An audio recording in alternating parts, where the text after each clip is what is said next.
Welcome, everybody, to the first episode of Yang Daily, a podcast where we'll be zipping through all the major Yang news of the day in under 10 minutes so you can spend your time on more important things like phone banking, canvassing, or maybe feeding your cat. Top ticket today is Yang's birthday. Be sure to wish him a happy birthday on social media. Yang tweeted, "It's my birthday, send money, please," with a happy face and a celebration emote. Some people are hard to buy for, but I guess we know what Yang wants. Happy birthday, Yang. Today was also Yang Cookie Day, with participating bakeries across the country selling Yang and Evelyn-faced cookies. Magnificent design if you haven't seen it. Some bakeries chose to give the cookies away for free, which is cool. A link to the locations of the participating bakeries can be found in the episode text. Show them some love. Cory Booker announced today that he's dropping out of the race. Yang and Booker are quite good friends and seem to always greet each other with an enthusiastic hug. There's a lot of videos of Yang and Booker love floating around out there, and Yang gave Cory a shout out at the last debate. We've already seen some ex-Cory supporters coming to Yang online. This leaves Yang the only person of color still in the race within the top 10, I believe. Gabbard might be in there, though.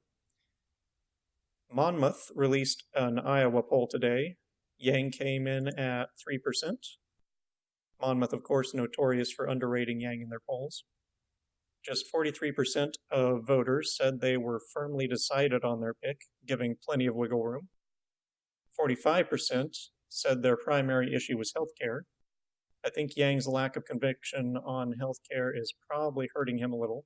While he's strong on healthcare reforms and his position of no buy-in universal healthcare is strong, and one that fits what most people want, he hasn't made himself known for healthcare, largely due to his lack of airtime, meaning that he's only known for UBI to most people. But he has also hasn't put his health insurance plan into writing on the website, which has been very frustrating for us Yang Gang and hampered our ability to defend his policy. Interestingly, 68% of Iowans think their influence on the primary is, quote, just right. 9% think they should have more influence, but 51% think it would be good to allow a couple more early voting states. So I guess they're not too bothered by the vast majority of the country having next to no say in the primary. We've got a republic within a republic in that sense. Quinnipiac also released a national poll today with Yang at 5%, up from 2% in December. This, of course, comes just too late to qualify for the debate. Klobuchar came in at 4% and Steyer at just 1%, yet they will be on the debate stage tomorrow. Half a month from early voting, still only 51% polled say they're paying close attention to the primary. Warren, Bernie, and Biden supporters polled under 42% on commitment to their candidate. They didn't ask this for Yang, so the latest we have is still the 75% that he got months ago, putting him well in the lead on commitment. Healthcare and climate change lead as primary issues, with economy in third, again hurting Yang a bit. While Yang has arguably the most robust climate proposal of all, very few people know that. Bernie is the leader on trust for healthcare and climate, while Biden leads on economy. Yang has undersized support on the former two, and slightly outsized support on the economy. Complete polarization on approval of Trump and impeachment between the Democrats and Republicans. Yang is the only candidate breaking through this polarization in a meaningful way, which has huge ramifications for not only the election, but what can be done in office. An overlooked factor, it seems. All that said, please bear in mind that polls failed to sample Yang's base because most polls are predominantly people over the age of 50, while Yang's base is 75% under the age of 50. Most polls only allow people who voted Democrat in the last election, whereas a recent informal poll found 75% of Yang's base did not vote Democrat in the last election. This includes non-Democrats and non-voters. And of course, the media coverage biasing people toward those they deem viable candidates and giving them much, much more airtime affects the polls. And finally, pollster bias in framing frontrunners and asking questions about them specifically. So, moral of the story, don't take polls too seriously.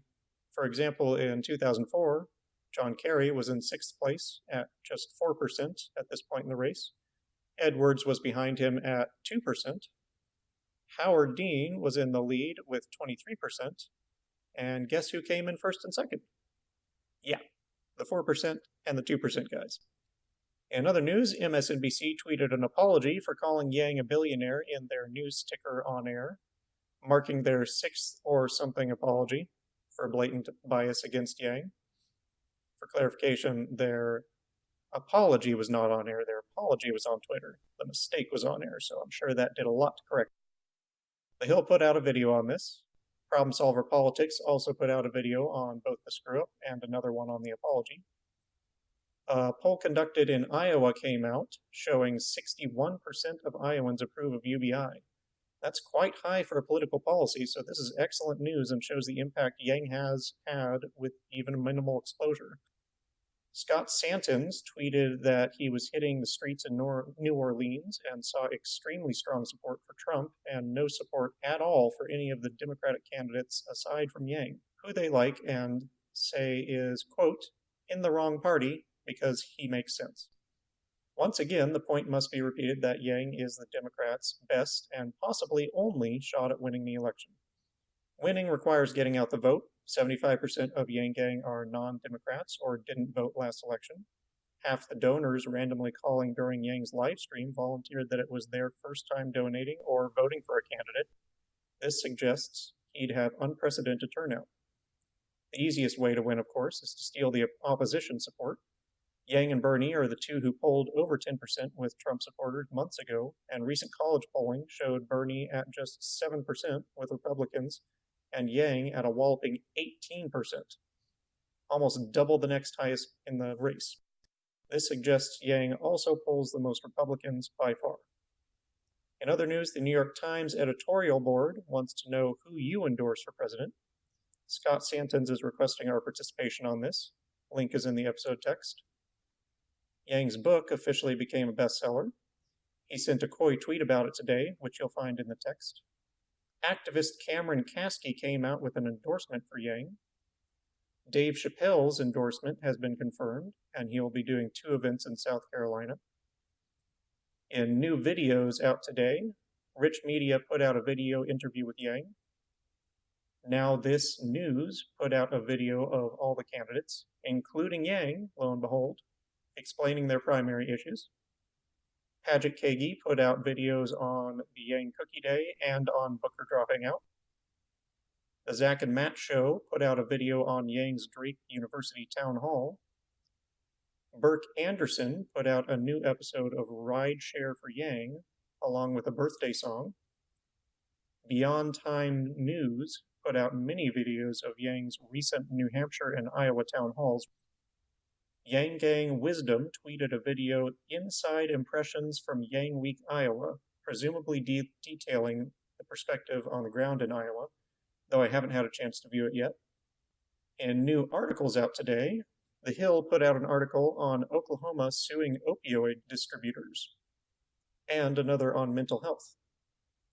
The Des Moines Register.com put out an article on what issues voters care about.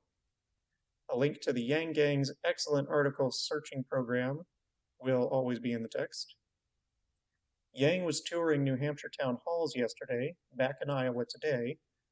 Lacey Delane tweeted out that the events are packed with people unfamiliar with Yang's message and standing ovations are common. The Yang Daily 10 for today is a bit of a hodgepodge in celebration of Yang's birthday. There's a birthday card going around that we're asked to sign. Link is in the text. Number 2 is buy a cookie at a bakery. We're a bit late for that now, but hopefully some of you did. Number 3 is phone bake for 10 minutes. Now, wait a second, isn't that our daily 10 minutes right there? I'm going to call foul on this one, but I guess it's his birthday, so we'll go a little over. Number 4 is post a screenshot of the phone banking session. Number 5 is tweet happy birthday Andrew Yang. And last but not least, number 6 is rage donate to yang2020.com. The donation counter for the current campaign goal is at 930K out of 2 mil. So we've got about 1 million to go tomorrow. And that'll wrap it up for this Yang Daily. Links to everything discussed are in the episode's text. Hope you enjoyed the maiden voyage and will join us for the rest of the primary race and beyond. There's a brighter future on the horizon, but it's up to each and every one of us to reach out and take it. Take care, Yang Gang.